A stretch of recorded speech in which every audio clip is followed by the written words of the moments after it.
anchors that talk about the, like, that's what I'm doing too. I'm engaging in something that's illegal then.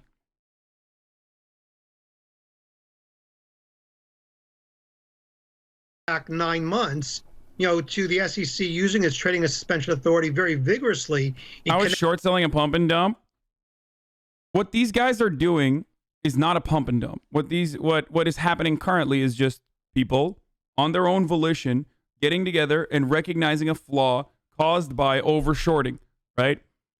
Hedge funds manipulate a stock price by overshorting stock prices all the time. If that's not illegal, then pumping a stock price because you recognize that there is you recognize that there's infinite money to be made as a consequence of pumping the stock price up by buying it is also in the same vein. Actually, it's even more volatile than that because there's no guarantee. You're not a single entity with like a infinite pocket to be able to like go down the street. Like when a regular fucking investor, when retail investors get together and collectively engage in this action, that is way harder to put together than like a hedge fund literally walking down the street and demanding that they get $3 billion to keep their short going. Like, it's even harder.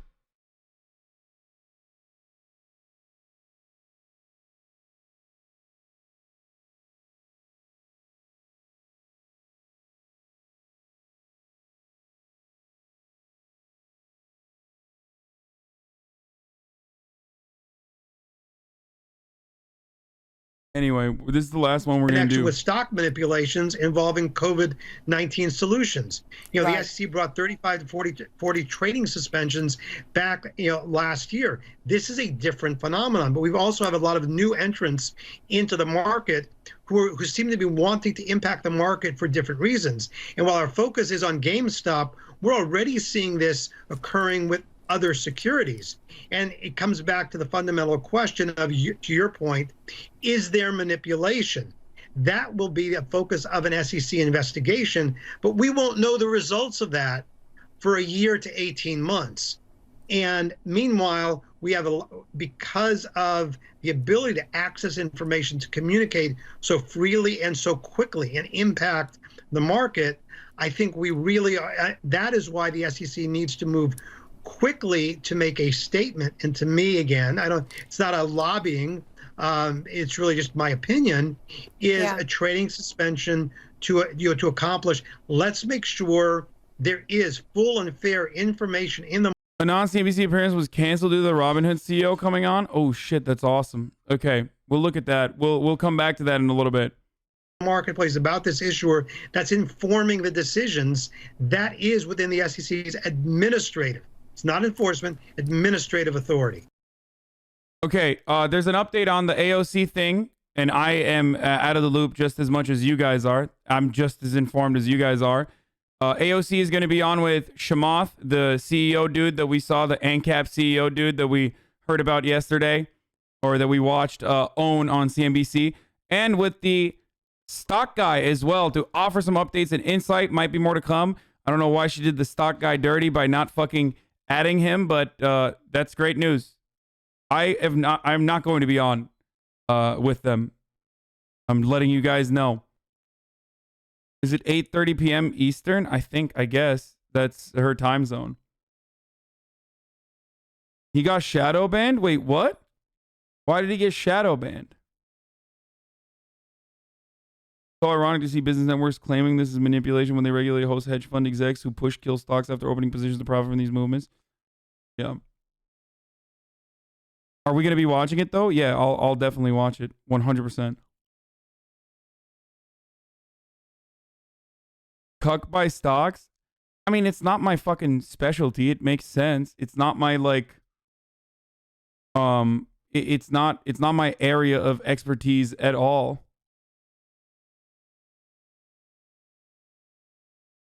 They nuked him because he said Robinhood app just delisted GME and AMC from some users' accounts on other brokerages are limiting retail traders' ability to trade them all. In order to protect them, they must help mitigate risks. Seems a bit fishy to me. Wait, really? How did they... So what happens? Like he no longer...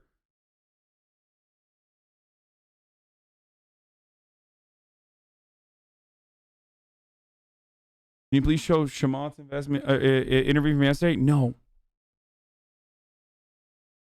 He's going to turn into a libertarian now. He doesn't show up in searches. Cucked by stock guy and an ANCAP. Guys, I'm not supposed to be on with AOC every time AOC's on, okay?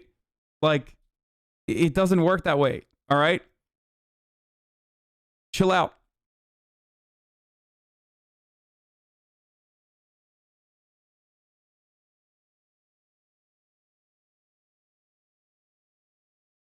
He's going to turn libertarian now. This is what Trainwrecks felt like. Listen, I'm happy every time she's on the platform, okay? It's always a good thing. It's always a good thing when she's on the platform. Overall, it's good for the platform. Overall, her fans coming onto Twitch is a good thing. They're going to go somewhere after. Some of them are going to stick around. I don't know. You seem a little sus. No, I'm not.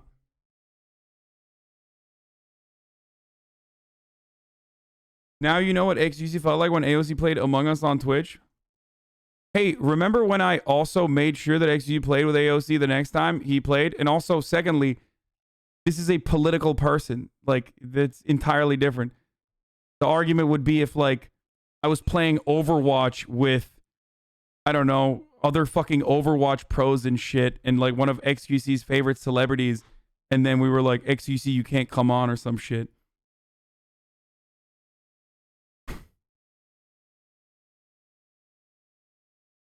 What does Ben Shabibo think about this stuff?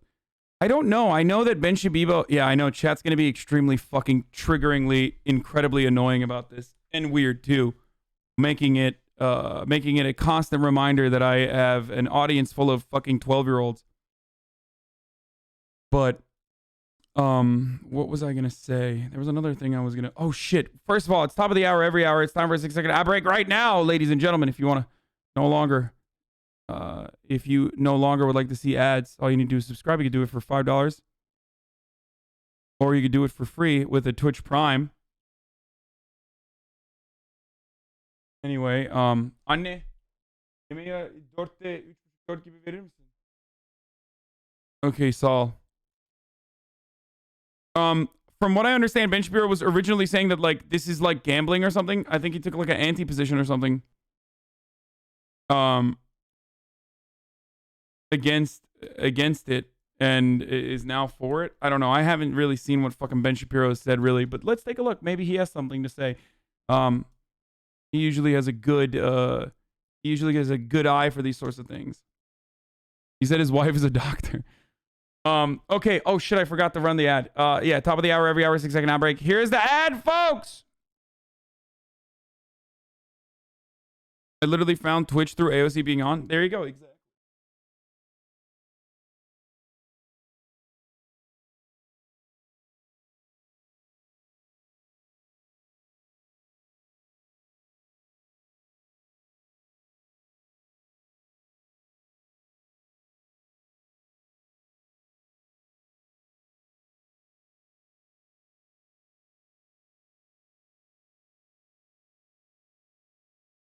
I ran the ad. I think I ran the ad. Yeah, no, I did. Okay, Ben Shapiro. Much of the enthusiasm for the GameStop prank is rooted in a fundamental misconception that the stock market is merely a casino. This is untrue. The stock market provides three goods: liquidity options for companies, investment opportunities for stockholders, proper pricing of assets through aggregation of information conveyed through transactions. Those who trade in stocks each day are in it to make money, as you do. Your job to make money. As a benefit of the free market, their trading, which is institutionally rooted in assessment of stock value, provides. The GameStop provides. Number 3, the GameStop guys believe the market is a casino. The stock traders are speculators who do not provide 3, and that purely gaming the system is how they make their money. If we all believe that, nobody should invest in the stock market, period. Based. He's woke as fuck, dude. Exactly. That's, wow, very cool. It is actually illegal to engage in the pure pump and dump in which you lie to fellow investors about undervalued stocks in order to make the profits when you drive up the price and sell. What the GameStop guys are doing isn't illegal because they're not lying. They admit GameStop isn't worth much. They're just in it for the lulls and the screwing of the hedge fund guys, which does make this funny, but also reinforces untruths about the markets generally. Well, if it works, then it's no longer an untruth, is it, Benny boy? In other words, there is a reason hashtag Each the Rich is trending. The motivating factor here isn't really hedge fund corruption. If you're worried about bailouts as I am, you should be telling government to stop bailing out financial firms. It's pure dislike for hedge fund guys. Some hedge fund guys are jackasses, some aren't, but undermining confidence in the pricing mechanism of the market to make some quick cash and screw those guys isn't virtue, though again, it would take a heart of stone not to laugh. Yeah, Ben's takes is literally identical to every liberal that you've seen on CNBC, by the way. Literally identical. Makes you think. Hoping to see some... Okay.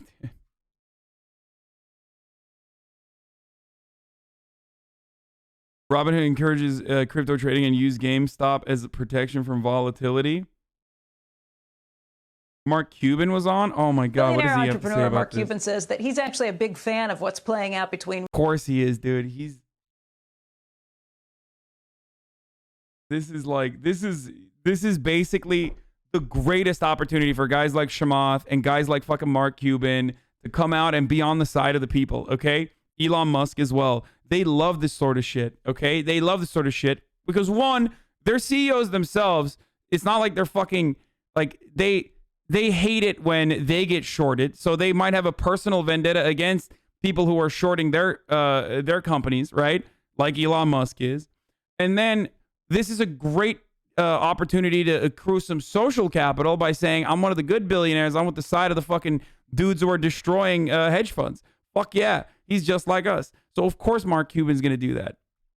Retail investors and hedge funds around shares of GameStop. Users of Reddit. I wonder what the party is going to feel like that AOC is going on stream with a dude who's running against Gavin Newsom.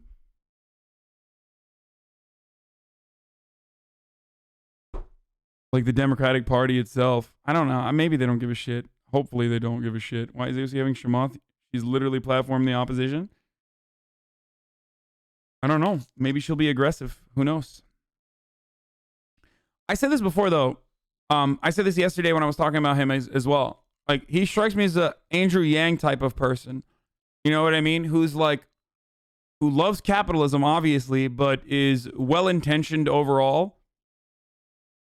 I don't know if push comes to shove, if he would like genuinely change his position on wealth distribution or anything like that. Why? Because he's Asian? Yeah, dude. That's why. You caught me. Its Wall Street Bets Forum have helped bid that stock up massively this week. Last night, Cuban tweeted, I've got to say I love what is going on with hashtag Wall Street Bets. All of those years of high-frequency traders, front-running retail traders, now speed and density of information and retail trading is giving the little guy an edge. Even my 11-year-old traded with them and made money. Mark, of course, as you know, is also the owner of the NBA's Dallas Mavericks, and he joins us right now on the Squawk Newsline. And Mark, I want to hear your thoughts on this, because I get it. I love the sentiment of being able to stick it to the hedge funds. And what the hedge funds have been able to do in some cases has been really, really bad news. But if you're manipulating market prices, I don't see how that's a good thing, really, in any scenario. How's this any different than what every brokerage firm does? You know, we've been talking about get long, get loud for it's not generations. It's not good for the brokerages to be doing that at all either. I'm not defending that. It's just when you see moves like this, it's a little crazy. And I wonder what Doug Parker is thinking. I wish we could get him back on to ask him what he thinks about his stock being up better than 50%, because I would think that makes a company pretty hard to run, too. How do you live up to those expectations now? Oh, but they're not expectations at all. I mean, look, the reality is you just have to run your company and do your best. It doesn't change the fundamentals of the company at all. You know, it so many respects is window dressing. And if you are an owner of American Airlines, if you're an owner of GameStop, hopefully, you know, prior to all this, hopefully you owned it for a good reason and you believe in the company. And all the not even manipulation, all the swings in the price of the stock it's all just mishigas, right? I mean, if it's a good company, it's a good company. If it's a bad company, it'll end up going out of business. And, the people who, bought it just to speculate someone already said this in the chat, but if you drink water every time someone says fundamentals, you would be so appropriately hydrated for the rest of the day, dude. Actually, I can't tell you to do that because you might literally fucking die from water poisoning, okay? Your lungs might fill to the capacity that if you drank water every single time. You took a little baby sip every single time they say fundamentals today. will make money, some will lose money, but that's just the way the market's always worked. The only thing that's really changed is the speed and the density and the reduction in friction for smaller traders to trade. That's the only thing that's changed. Yeah, I mean, look, it's good news in terms of crowdsourcing, being able to have the same heft that some of these really big whales have on their own, if you can get this together. But we don't know who some of the people on the chat boards are or in Reddit are on these threads who are saying some of these things, too. Do you worry that some of the Wall Street guys could get behind that, some of the big guys, and manipulate those things? Yeah, but it's not really manipulation. It's absolutely no different than what has always happened, Becky.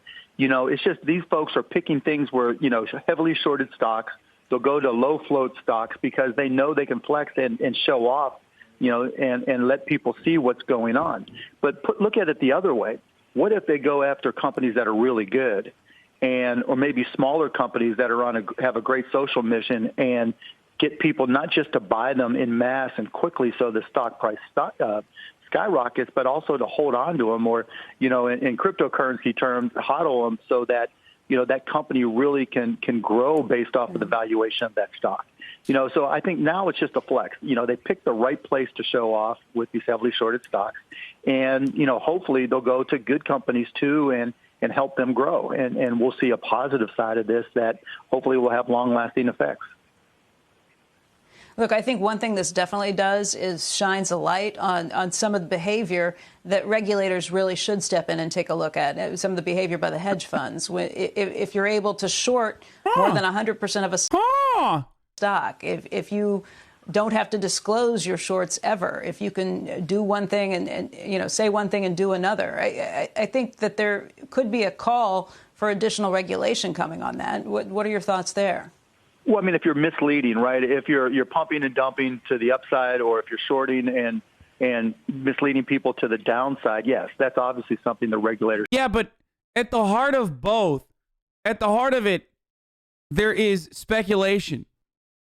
Like, even if you can say, show me the work, it doesn't fucking matter, right? Like, it literally doesn't matter. You can... It doesn't matter if you can look at the assets. You don't know how the company's going to restructure itself. Like, you just don't know. So there is an element of speculation in both of these fucking calls, whether you're shorting or you're pumping, okay? Like, you can add research on top of it, but it's still absolutely, without a doubt, speculation. Should look at. But remember, when you short a stock, there's a VIG on it, right? You have to borrow it, and you're paying some percentage to the whoever owns the stock and is loaning it out. And as someone who's shorted stocks many times, when that VIG is high, you know exactly what you're getting into, and you know exactly what the risks are. And you just hope something like this doesn't happen. But again, it's not the first time that low float or heavily shorted stocks have been targeted. It's just very visible, and it's just not the normal suspects that are doing the targeting. There are many hedge funds that have made a lot of money over the years targeting heavily shorted stocks. And so I don't think this is anything different. It's just the people who are making the push aren't who we expect them to be. And so that's why I like it. When you bring people out of nowhere to really show the inefficiencies of the market, it's a good thing.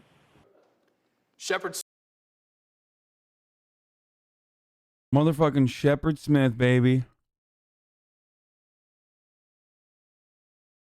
Mesut Komiser'e benzemişsin. Kim Mesut Komiser abi? Okay. All right. Since the AOC thing's going to happen again, since AOC is going to be on the platform, before she gets on, I'm going to move away from like just purely fucking covering this one story from every goddamn angle over and over again. because I'm starting to get bored of it. Shout out to all the people who said you'd have no content once Trump was gone. Yeah, I know. Are you going to be on with AOC? No, I'm not going to be on with AOC. No, we're not going to do Breath of the Wild. I'm keeping an eye on CNBC waiting for the Robinhood CEO if you want to watch it. Yeah, I want to watch the Robinhood CEO for sure. What else was I going to fucking talk about? Did you know Zelda is a boy? No.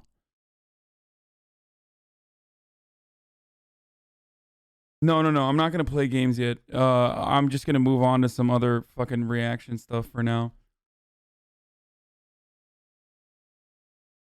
Do you have GME shares? No, I do not. Dude, I don't. I've had to repeat myself over and over again in the past a couple of days. I do not own any stocks. I do not own any stonks, okay? No stonks. Oh, Johnny Harris. That's what I was going to watch. I was thinking, where the fuck is it? Does anyone have there's a No Pixel 3.0 trailer? Welcome to the long-awaited No Pixel 3.0, a completely reimagined way to experience. I want to be a part of this, by the way. I want to join this. Yeah, I'm not on AOC stream. This is exactly like George Orwell folks. This is exactly like George Orwell's 1987, 1989 Animal Crossing, folks. Have you registered already? I have not. I don't know how to do it, but I'm sure I'll figure it out. As both a player and a viewer. This video will give you a glimpse into the world of No Pixel Roleplay. No Pixel hosts a myriad of characters, from satire to immersive storytellers. And with the 3.0 update, the developers have completely overhauled the mechanics to facilitate roleplay in the ever-evolving online environment.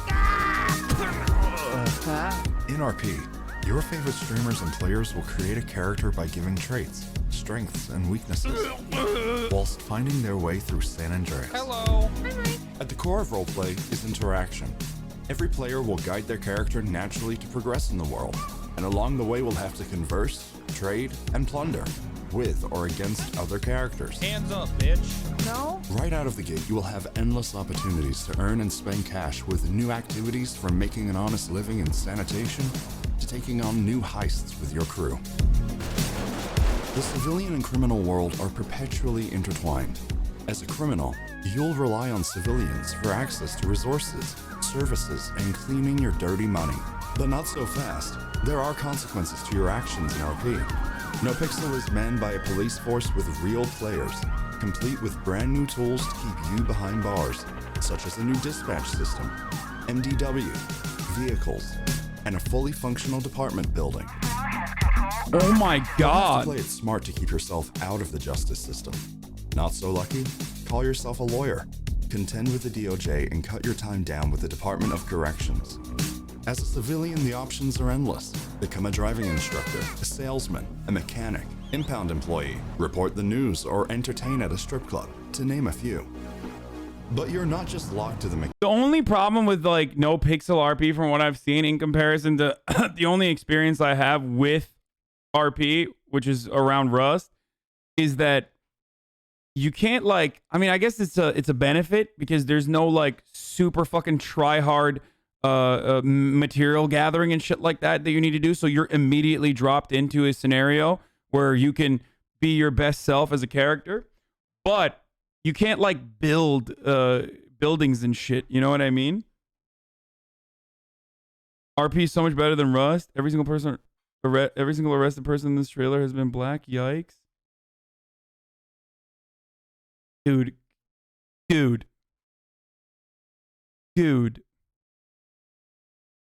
mechanics. As a role player, you have the freedom to create your own business with the ability to exchange items, provide services, or whatever you see fit. But watch yourself. The police are ambitious and might take any opportunity they get to play petty. They may write you a traffic ticket and label you as a criminal. But let's say you do decide to take on a life of crime and make— There's like literal cops in this too.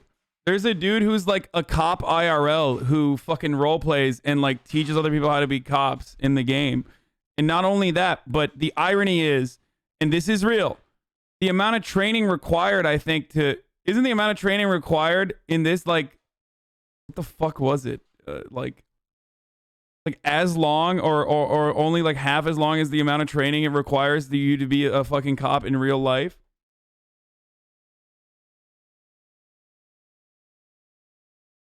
No, it's not more. They're actual dispatch cops, people who sit and command only police forces, couple of days of academy plus month or two of ride-alongs. Basically the same as becoming a cop, which we all know is a joke. Yourself some illicit gains. There is serious cash to be made. Steal a car for scrap to trade, rob a liquor store, deal drugs, hit a bank, or shoot big and become a criminal kingpin. Let's say you want to earn some cash but not get your hands dirty. Run a meth lab and perfect your strain or even craft deadly weapons to sell. That's awesome. What the fuck? Run a meth lab. Just run a meth lab, forehead. Earned your cash. Spend as you will on new opportunities. Buy a new home, purchase a car, and splash on some new upgrades to compete with the top dogs in the underground street racing scene. Gun it too hard though and you might just find yourself needing life-saving medical treatment, which is why the doctors and EMS are here to help. The economy is an integral part of San Andreas. To stay as a thriving state, the new financial system will ensure the state doesn't drop on its knees. But fear not, players can elect a new mayor to lower taxes, or get creative and not heed to the will of the DOJ. Politics is entirely. If you take that route, watch your back. The cops don't just patrol, they'll snoop on you if they suspect you of bending the rules. Characters old and new will have to start from scratch. A server wipe will provide the opportunity for everyone to start anew on an even playing field. Okay, I love that. We've been hard at work to build an immersive world and will continue to code new mechanics and implement new 3D assets, including Dude, this is getting me so excited. Holy shit. environments, and clothing continuously post-launch. Good luck and have fun. Welcome to No Pixel.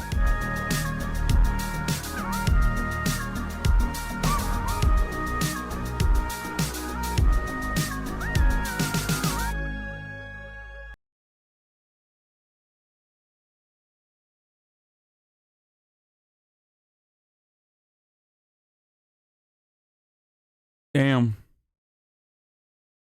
Do you know if the player-to-player audio is location-based, like in Rust? I don't know. I don't know how that fucking works. Dude, why ever make Grand Theft Auto 6 when your fucking mega fans will just mod your game to keep making it better than you ever could have made it to begin with? Just never make Grand Theft Auto 6 at this point. Just fuck it, dude. You know what I mean? Your fans are going to just make it better than you ever envisioned it to be, regardless. Are you going to watch AOC later on? Yes. Why would you say that? I mean, dude, Grand Theft Auto 5 coming to a PlayStation 5 near you. You know what I mean? Like, maybe they'll make it twice, actually.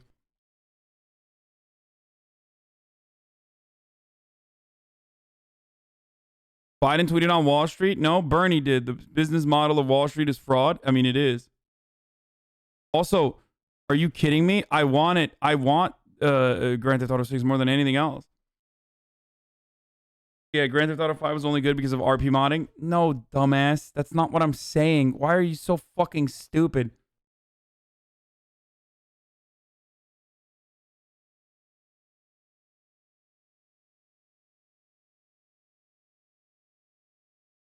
You'll get banned on day one for saying something meta or out of character. No, I won't, motherfucker.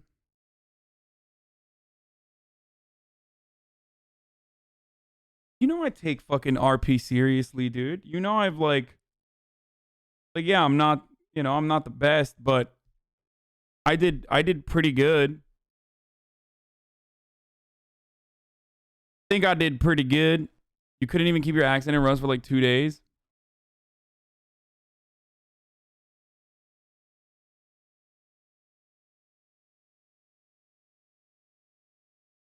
Also, not only that, but would you kill half of your fans for the game? What? What? What a fucking psychotic question, dude.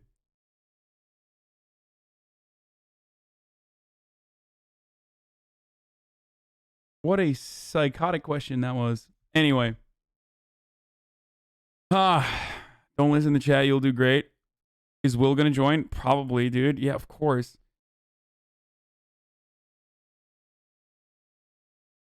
Noel, and he says you're going to be on this? What's up, everybody? I'm Noel. Welcome to Hot Laps, the fastest talk show in the world. Maybe.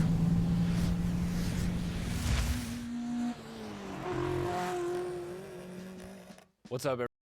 Maybe I'll be on this, dude. Yeah, of course I'm going to be on this, motherfucker. Yeah. Of this episode of Hot Laps, and that is NordVPN. If you hear VPN and you're thinking a lot of protection, Skipping the ads always. On board. Today's episode is very special because we have a special gamer on board with us today. I really don't know how to describe this dude other than his name. Everybody give it up for Too Mad. I don't know what I'm getting into. Dude, your text is super ominous, bro. I have this for you. Just read it all. Let me know if you agree. Whatever he asked. Bro, this shit was so sus. I would have never done it for anyone. I wouldn't have done it for anybody else, dude. Seriously. Like, it was just so incredibly suspicious. Could be anything. I agree. Blindfold for you. Oh, shit. I got a big ass head. Holy shit. Oh my god. Oh, shit. Are you anticipating anything? You don't know. Dude, I know nothing, but I'm down. God damn, it's loud as fuck. We're taking it right here. Alright. And I'm introducing you to Gabe. You want to go for a moment? Hey, Gabe. How you doing? Who is Joe? Joe. Mama. God is it? I thought you was Joe Mama. Bro. Yo, I'm blindfolded right now.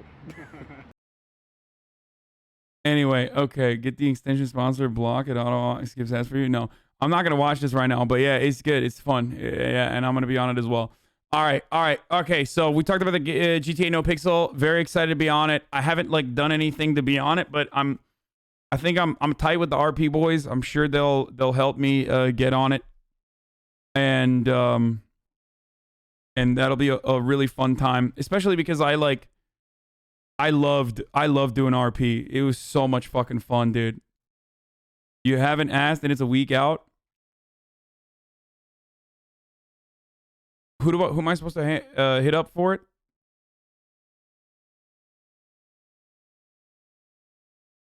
Talk to Spaceboy to get you in touch with Coil.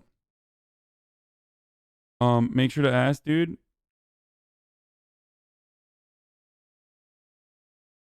You have to apply and shit. RP No Pixel is notorious for having 8-hour queue times. Really? Coil? Oh, okay. Fuck yeah. There it is. Coil owns it. I'm a little hurt. I've been waiting 2 months on the No Pixel waiting list, and the big streamers come in and cut in the line.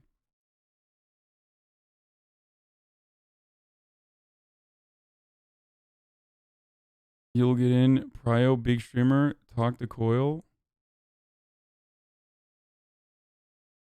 Is now a 100-man server, though. It had that because there were 32 slots only. It's very hard to get on good RP server. Coil owns it. You need a full story and stuff. It's strict RP, but yeah, it will be good shit. Dude. You want to fucking talk about strict RP, dude? Here, let me show you something here, okay? And this wasn't for strict RP purposes, but you see this, dude? You see this? This is the bare bones of a character sheet that I created for not even a fucking pure RP Rust server. You think I'm not going to take this shit seriously, dude? Huh?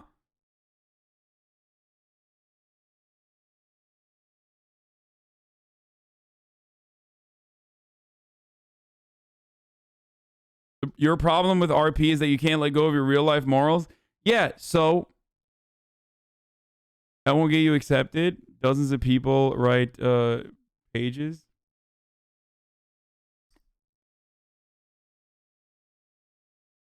Oh God, I made better character sheets for second grade D&D. Ugh. This is what they mean when they say some people in the fucking RP community, like the fans of the RP community, are like literally unbearable. You are playing out that role right now. I don't know if you're role playing or not, chat, but you are literally playing that role currently. You are being that person.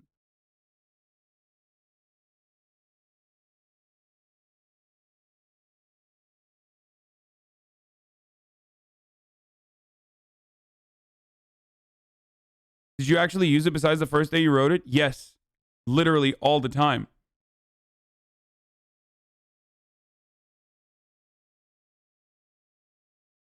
Of Florida, but he thinks he's from Texas, is literally a real life person I know. Yeah.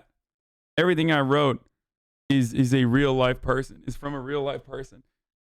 PL Farmer, brother, just talk to Coil Man. He can explain it better than any chatter. I'm sure if Felix can get in, you can too, LMAO.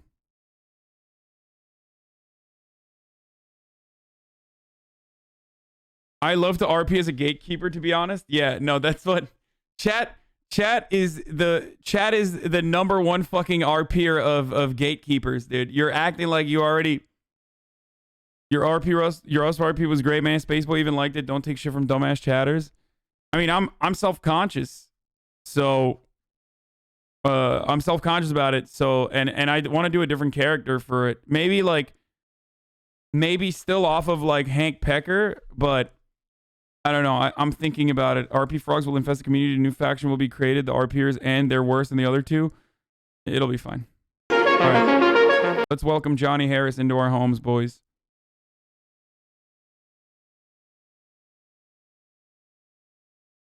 Back in the old days, this part of the world used to be the economic superpower of the planet. There were dynasties that discovered everything from the compass to printing to making paper to gunpowder. They would lead huge expeditions around the globe. This was China, the Middle Kingdom, and right next door, India. This was the center of the global economic universe. But around the 1800s, that started changing. Over here in Europe and the United States, there was a major revolution that started taking place. Science, then machines, then weapons, trains, cars, flight, bombs, factories, cities. And with their new power, these countries started to expand to take over large swaths of the map. China remained a great civilization, but as the West started showing up, knocking on China's door with their big guns, China couldn't really match their firepower, and they had to concede land to Britain, which is how we got Hong Kong. The Industrial Revolution didn't really happen in China the same way it did in the West. And by the middle of the 1800s, China began a massive decline in its economic standing in the world. A century later, that situation got way worse, as China was invaded by its neighbor, Japan. China's economy was no longer the prosperous Middle Kingdom, but rather a shadow of itself, a poor country that was being occupied by outsiders. Once World War II was over, the West devised a new global economic and financial system. It was modeled after the economic system that was working so well in the West. Capitalism, free enterprise, still with some government oversight and high taxes for the rich and corporations, but it was still capitalism. And after the war, this capitalism would go on to become a miracle for many countries, rebuilding Germany, France, Japan. For many in the West, post-World War II capitalism was like a magic elixir that was fixing everything. It was working so well that more and more people started to believe that we needed to get government out of capitalism and let the market just do its thing. One of the major advocates for this idea of unfettered capitalism was this guy. There has never in history been a more effective machine for eliminating poverty than the free enterprise system and the free market. A Chicago-based economist named Milton Friedman. If they fail, they bear the cost. If they succeed, they get the benefit. The idea at the core of this financial and economic system was that companies would get investment from people who own shares in that company. We call this a corporation. And that the sole purpose of this corporation was to make money for these owners or these shareholders. In Milton Friedman's own words, quote, "The social responsibility of a business is to increase profits. That is the role of a business. Increasing short-term gains for shareholders would benefit all of society, according to this model." And if you look at the data in the United States and the West, Milton Friedman sort of had a point. And it led to huge prosperity in the West as the US economy exploded. Wait a minute, but what about China? Are we talking about China and its economy? You know, the Middle Kingdom, China? So while the US and Western economies are thriving because of this corporate free market capitalism that was taking over the world, China was descending further and further into decline. Instead of joining the capitalism party that the West was spreading throughout the world, China resisted, turning to a one-party rule communist system headed by this guy, Mao Zedong, who destroyed any chance of China's economy ever joining the prosperity happening around the world. By the 1970s, China was a place of widespread poverty. The once prosperous kingdom had reached rock bottom. But that was all about to change. So it's the 1970s, and this is China's new leader. So is Johnny welcoming Deng into his home, dude? Is he like a Dengist? Like what's Deng Xiaoping. He came into power hoping to turn around this 150 years of humiliation in China, the decline of China as a superpower. Elsewhere in the region, China's neighbors had economies that joined the global economic party that was happening in capitalism, and they were thriving. They saw immense economic miracles and pulled millions out of poverty. Deng specifically went on a visit to Singapore early on in his term, where ethnic Chinese had adopted the free market and they were thriving. He felt inspired. The Maoist economic doctrine that had failed was over, and it was time to see if China could rebuild its economy, experiment. I'll go back to the fucking CNBC interview when they're interviewing the Robinhood CEO, okay? I will go back there.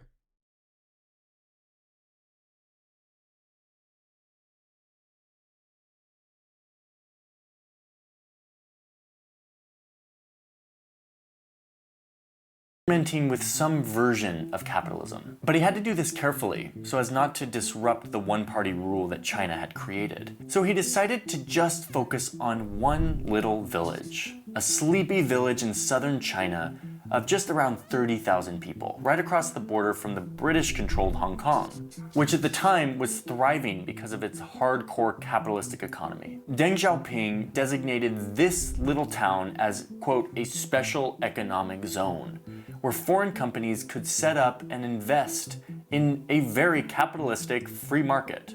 Hong Kong would sort of act as a bridge between Western businesses and this little gateway into communist China. It was still socialism, but with some Chinese capitalistic characteristics. What happens next is arguably the most mind-blowing economic miracle ever to have taken place on planet Earth. This little sleepy village that was the special economic zone in China exploded from a little fishing village with little more than a few thousand people and some rice paddies to a massive city of over 10 million people. The average income went from $1 a day to over $30,000 a year. This starts happening all over China, and meanwhile, the thing is, like,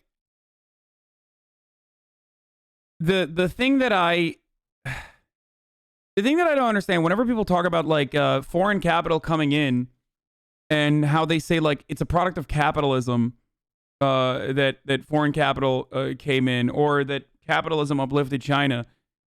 I mean, it doesn't matter where the fucking capital is coming from. The reason why the country started advancing was because there was money. If you don't have money, it doesn't matter where you're getting it from. It doesn't matter what the purpose is of why you're getting it from. If you fucking open up the money faucet, then yeah, no shit, the country is going to start to advance. It's what you do with that money that is I think important. If you are able to throw your labor force at the problem as an infinite resource, pretty much, but then take the gains and distribute it evenly in comparison to how other countries that have more limited avenues of distribution as a consequence of IMF loans, then you're going to get China. You're going to get China's growth and prosperity. If you get money, but it's conditional aid, and that money is on the condition that you can only use it on other foreign companies that are coming into your country, and that condition is that you have to implement like rigorous austerity measures, then you're going to get literally every fucking country in the global south. So it's not necessarily capitalism that uplifts. It's not capitalism that uplifts the country. It's money and what you are allowed to do with that money.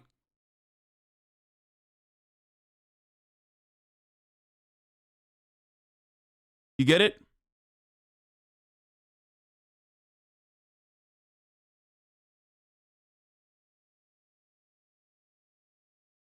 Since when was the Impossible Missions Force giving out loans?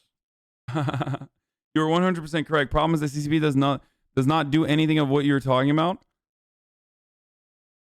The original investment and growth in China, and it still continues to this day, is still way more evenly distributed than what the conditional loans that IMF enforced on other developing nations, similar developing nations.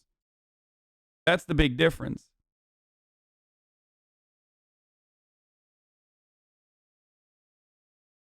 The USSR didn't invest in China, though. It was Western capitalist countries. Yes, and that is the fucking grand gamble that paid off in dividends for Deng.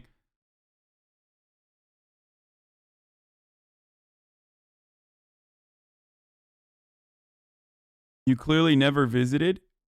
Everything I'm talking about in regards to Chinese improvement, everything I'm talking about in regards to improvement in mainland China or in China in general, revolves around where certain conditions were in comparison to where they're at now. I'm not comparing Chinese growth, or I'm not comparing where China is now in rural areas to like fucking Western Europe. Okay? That would be a silly comparison. I'm comparing where China was in rural areas, just like he did, like the fishing village that he's referencing here, turning from a fucking fishing village to a gigantic trade hub, is the perfect example, and is what I'm basing my opinion off of.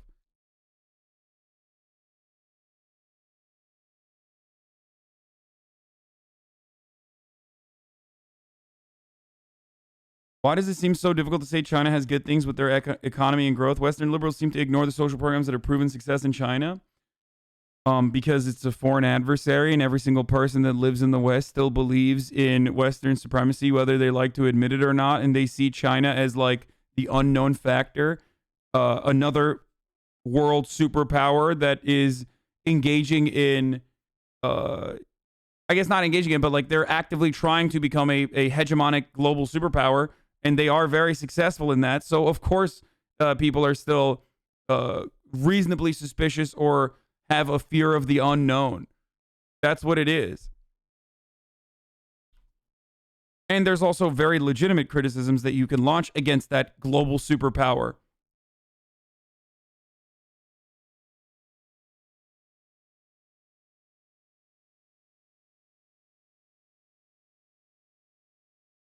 He's talking about you in this rant about a guy stating historical facts? Wait, what?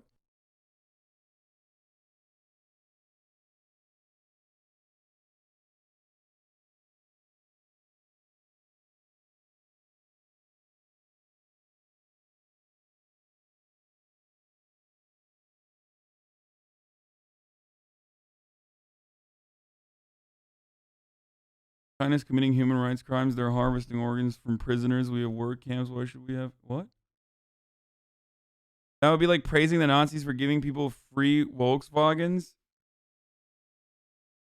No, it would be like praising America while they still have Guantanamo Bay open, which is exactly what my take on China is like.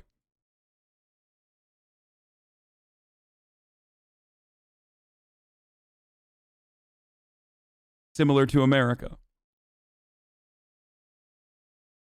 Dang made a bet that Western capital owners would have more loyalty to profit than their own manufacturing industries in their own nations, and he was right. Exactly.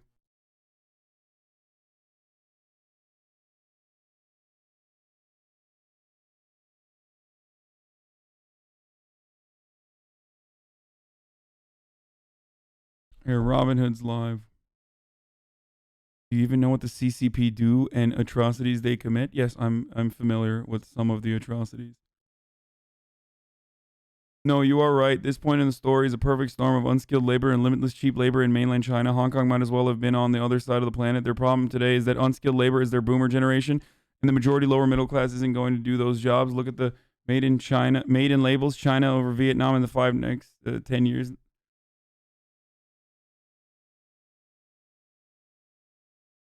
Okay, we're going to do this, and then we're going to get back to the other one. We are awaiting the Robinhood CEO. This is the must-see interview of the evening. There are a lot of angry people out there with the trading restrictions on a number of those highly shorted stocks that saw just roller coaster rides in the past few days.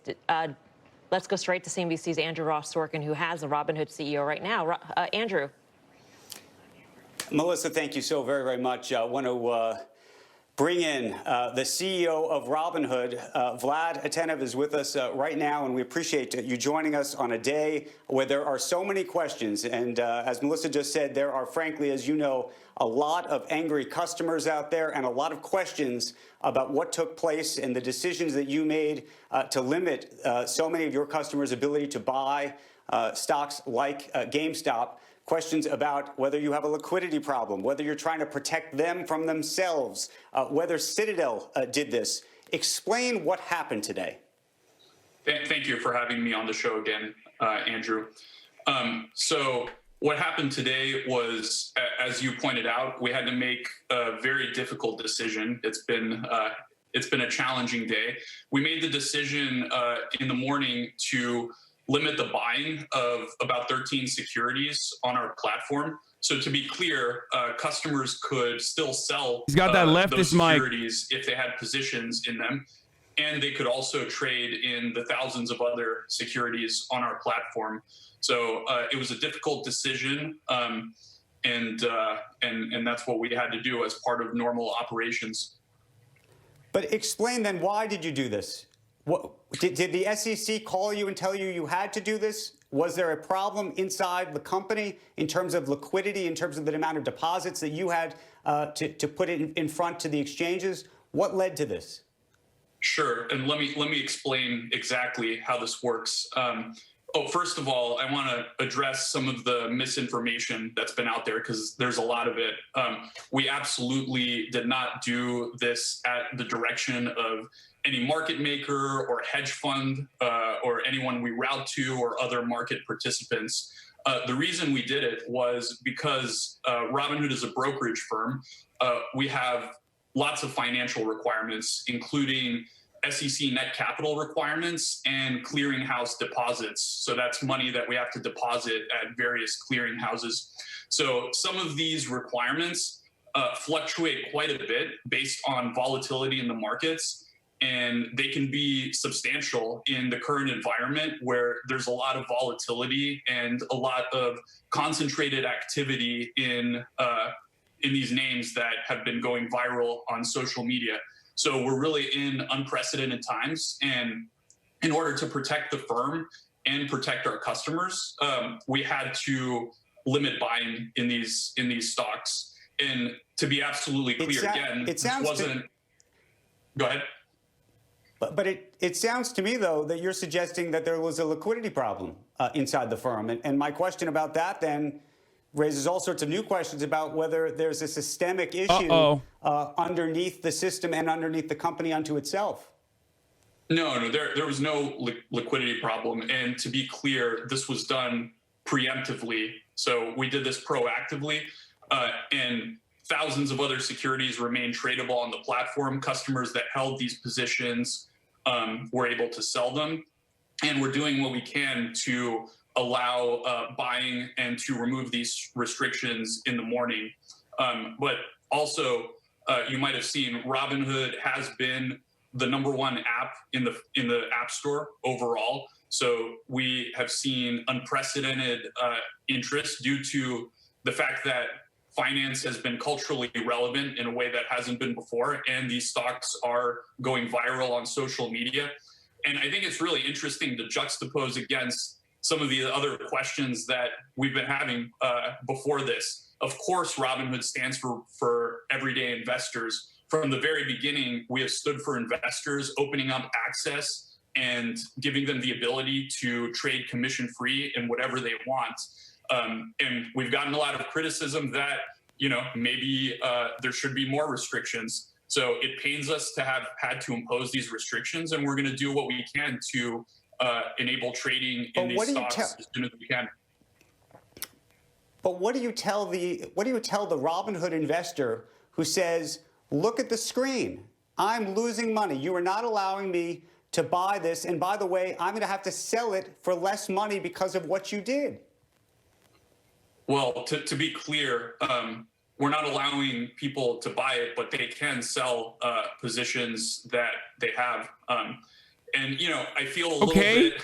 Well, right now they're going to be making more money if the stock goes up. Pandemic, when they were running out of hand sanitizer and supplies, we just haven't seen this level of concentrated interest market-wide in a small number of names before. So we understand our customers are upset. We're doing what we can to re-enable buying in these names, and we stand with our customers. We stand for the everyday investor, and we do believe that you should be able to buy and sell the stocks that you want to, subject to all requirements. And that's what that's what we're working day in and day out to make possible.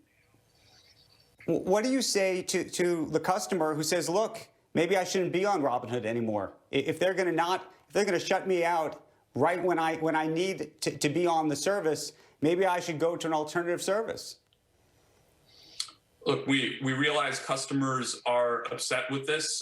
It was not an easy decision. Ultimately, the team made the correct decision here.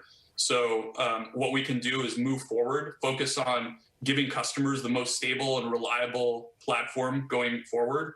And we've invested a lot in that, and we've actually seen some great progress, and taking all the steps we can to make sure customers can buy the securities that they want to buy without restrictions in the future. When you look at the trading in these stocks over the past several days, do you think they're divorced from reality? Are you concerned that the investors that are involved in this are doing these things for reasons that they fully understand and they fully understand the risks involved?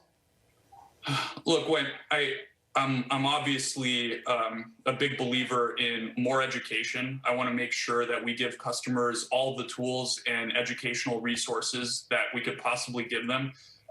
This is really about access, and access is something I've been super strong about from the very beginning, in the face of a lot of criticism and questions about whether we should be granting people access in the first place. So yes, I think people need to be informed. They need to be educated. We do want to give them the ability to do that. But I also believe that access is a very powerful thing. The more individual investors have access to the markets, the better off we will be. And we're going to work tirelessly day in and day out to make sure customers have that access. It's in the name. It's everything we stand for. Vlad, can you walk us... Let me bring Melissa in. Yeah, Andrew, thank you. And Vlad, thanks for being on CNBC. Can you walk us through the moment in which you realized that you needed to do this in order to have the capital? I mean, you drew on credit lines. We've confirmed that, and you can confirm that to us directly. At what point did you say, the options volume is just crazy, the stock volume is crazy, and we need to do this? It sounds like something you should have been able to figure out prior to today.